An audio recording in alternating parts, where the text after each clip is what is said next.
अथ व्यवस्थितान् दृष्ट्वा धार्तराष्ट्रान् कपिध्वजः प्रवृत्ते शस्त्रसम्पाते धनुरुद्यम्य पाण्डवः ऋषिकेशं तदा वाक्यम् इदमाह महीपते।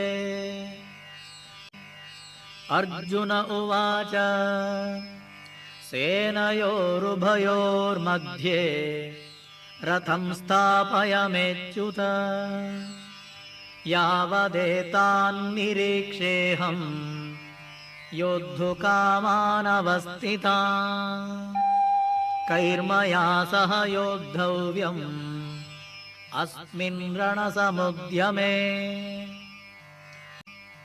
योत्स्यमानानवेक्षेऽहम् य एतेऽत्र समागताः धार्तराष्ट्रस्य दुर्बुद्धेः युद्धे प्रियचिकीर्षवः।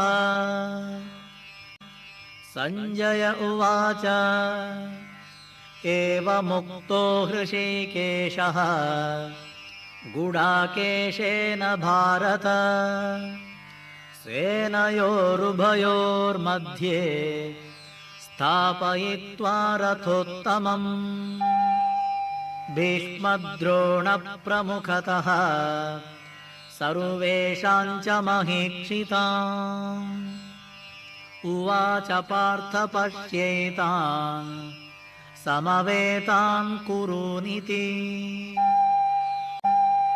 तत्र पश्यत् स्थितान् पार्थः पितॄनथ पितामहान् आचार्यान् मातुलान् भ्रातॄन् पुत्रान् पौत्रान् सखींस्तथा श्वशुरान् सुहृदश्चैव सेनयोरुभयोरपि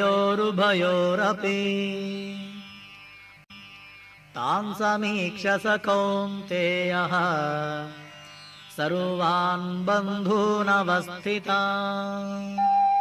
कृपया परयाविष्टः विषीदन्निदमब्रवीत्।